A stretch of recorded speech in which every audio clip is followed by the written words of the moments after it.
Well, it's been in my heart for a long time to start a YouTube channel where I could just talk, and I don't know why it's taken me so long, but here we are. And I've been thinking a long time about, you know, all the things I want to share, all the things I want to talk about, all the things that aren't quite my brand even. I've been a pastor for 30 years, but just wanting to be able to talk freely. And over the last, it's been a couple years, like since all of the scandal, all of the stuff broke in my particular network, which, I'm from the prayer community and have been involved in prayer in some way, 30 years. And so these last couple of years of I don't know how else to say it, being so disappointed, watching all the scandals, watching how things have been handled. Um, I've been grieved for sure. And I've also so appreciated listening to many of you dialogue through everything that you're feeling and everything that you're processing. And I don't know how this has gone for you, but I feel like over the last couple of years, I've just kind of allowed the Lord and my own disappointment to kind of deconstruct um, not my faith in Jesus. No, if anything, I'm rediscovering him and finding him and his goodness and his kindness. But I think letting go of a lot of the structures and a lot of the traditions of men that come in, right, and begin to pull us from the freedom of the glorious gospel. And so, anyway, I've been thinking about all of that. And there's been a few videos I've watched lately where it's gone from accusing or uncovering what I think is righteous and right, the scandal, to being critical of people, I guess, and indicting character that I don't know. I'm just going, I don't want to go there with my life. And I don't know if it's healthy for us to go there, just to indict character, to indict when we don't even know the people. So I was thinking of how I wanted to start this whole channel, and I kept thinking of Lou Engle, who's been in so many ways, well, definitely a good friend to me for at least close to 20 years. Um, we're at 18 years that and so I've been watching some videos about Lou and seeing some of the comments and just felt sad and so uncomfortable. And reading the comments of people who are coming out of high control situations. I understand all of that. But there was something in me that I felt like I almost feel, I don't know, like I've just got to say something. And so I thought, I want to start my whole channel with honor and and and why I think honor is due. And it may not be what you think. For those of you who know Lou, you probably know him from large stadium gatherings. The first time I ever was connected with him was in 7707, which was the event held in Nashville. I think there were about 80,000, 90,000, something like that. Super hot. And I know many of you were there, and it was life changing. I had never been in a setting like that with so many believers who were praying and longing for God, and it marked me. But it's not the event I want to talk about, it's what happened before the event. So at the time, I was a pastor at a large church in Orlando, and I happened to see a poster for the call 7707. And what I remember of the poster, there were not even any people on it. It was like the graphic of a guy playing guitar. And I don't know what it was, but when I saw the poster, I just knew I had to be part of it. I didn't know Lou, had never heard of the call. And so I took about 90 young adults with us. We got two buses. We went up to Nashville. I knew nothing. I just knew God was calling us to go. And so we went up with 90 young people. And somehow, I don't know how, somebody from Lou's team let us know, maybe because we were coming in with such a big group at the hotel. I don't remember. But they told us, hey, there's going to be a meeting before the call. And now the call is like a 12-hour prayer event. So it went from 10 a.m. to 12 p.m. And they said at 7 a.m., we're all going to meet at this park. And we're going to pray there, consecrate ourselves, and walk to the stadium together. I don't know, maybe it was like half a mile. I kind of got the impression it was going to be, I don't know, a couple hundred people. But when we got there, I'm not great with numbers, but I want to say 5,000, 10,000 people were all gathered. And so there we are in this big crowd, and they had this little stage set up, and there were different speakers kind of speaking and mostly praying, people just praying and like I said, consecrating ourselves for the day. And this man got up and started sharing, raspy voice, and he began to publicly repent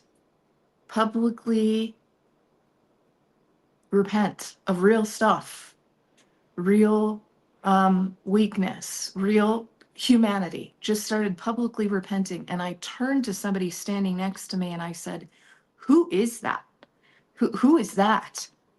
And I had never heard anyone in leadership in my whole life of ministry at the time, and hardly ever since, publicly own their stuff and publicly go low like that. And the person turned to me, who is this? And the person turned to me and said, that's Lou Engle. And I couldn't believe it. I said, that, to see a leader who would humiliate themselves publicly, disrobe, right? It just did something to me. And I don't know if you guys have ever read, I'm pretty sure it's Art Katz. I was trying to remember what I had studied leading into this event that just, it connected for me. Pretty sure it's a book by Art Katz called Apostolic Foundations. And if it's not that one, it's one about priestliness. And he was going through the passages, probably mainly in Exodus and Leviticus. And I pulled it up right before jumping on here with you guys. But it's about, Leviticus 8 is about the consecration of Aaron and his sons for the priesthood, the first priests. And, you know, before you could enter into the priesthood, Moses gathered all of Israel, like this, very public. And there is a public washing of the priesthood where they are disrobed, unclothed, and being washed with water before they can put on those priestly garments. And I felt like I was watching that with Lou. I was watching Lou allow himself to be publicly undressed. And the phrase that went through my head then and does all of these years later is that that's what true priestliness is. We've seen so much of platform, right? We've seen, and we've been so disappointed by those who are on the platform and those who have big ministries. And I understand the pain of that and not wanting to be duped again. That being said, I've been friends with Lou since that event. I don't know how God connected us, but he did. And now my family and I live here in Colorado Springs. We've got a church here in Colorado Springs. I co-pastor that with Chris Berglund. And I'm saying I've been friends with Lou all of these years. And I have so many stories of watching him lay his life down for America and for you and for me. You know, Lou keeps a book of the people that he meets and the people he's friends with and their prophetic words, and he prays those back. You know, every so often, randomly, I'll get a text from Lou where he's carrying my destiny, the things I believe I've heard from the Lord. He's carrying those, and he prays over me, and I know he prays over you. And so when I have recently just been hearing some videos indicting his character, indicting his revelation of his own calling, I'm grieved by it. And I felt like the best way to start whatever I'm doing is with honor. I want to talk about the stuff that I believe God is shaking and that I believe God is not giving a pass to. I think that's healthy. I think it's good, but I also feel like it's healthy to say the truth as I know it, which is I'm honored to know Lou. I'm honored to know him. And whatever that was that day, it has marked my life. I want to be priestly. I don't want just a platform where I stand up and I, cover my stuff and just kind of the show must go on. I want what I saw in Lou that day on 7707. And I think that's what we need. We need a people who aren't afraid to say, yeah, here's where I'm at. Here's my failings. Here's my stuff. Here's where I'm at. That's my hope for you, for me, for the church, is that we celebrate transparency.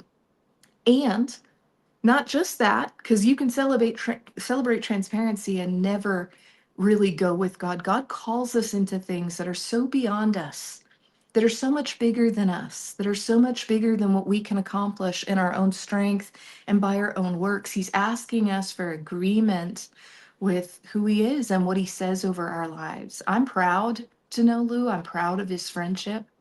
I'm proud of the man that I know him to be.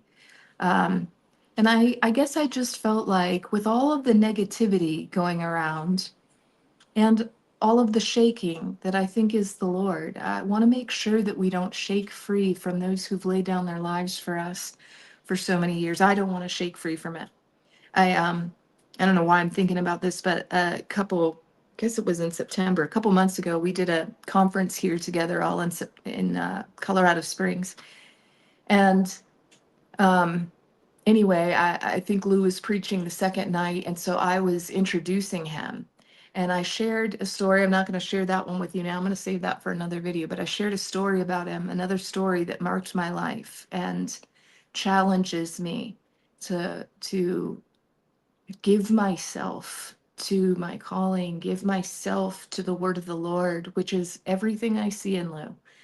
And anyway, so I was sharing that story, and then I went to introduce him, and I said, I have the task of introducing Lou Engle, and I hear Lou on the front row go, the task, and I thought, you know, it's not a task because it's something I don't want to do. It's a task because I highly regard him, and I highly regard his prayers, and I'm grateful for his prayers. It's not a task because he's a heavyweight or burden, right? It's a task because we want to get it right in honor. And so anyway, I guess I just wanted to say that whatever else uh, Lou is or he isn't, what I saw on 7707 marked me. And I want it to continue to mark me. And I pray it marks you too, because I think his example is kind of profound. I mean, it is profound. And, the scope of his ministry, the way God has anointed him to gather um, America, Israel, many nations to pray, to fast, to believe for the fullness of God to come to their family, their home, their community, their nation, right? I, I just believe there's something about that God doesn't want us to shake free from. He wants us to remember. And I really think this is the example for all of us going forward. I don't want to be afraid to lay myself bare. And I don't want to be afraid to step into the platform.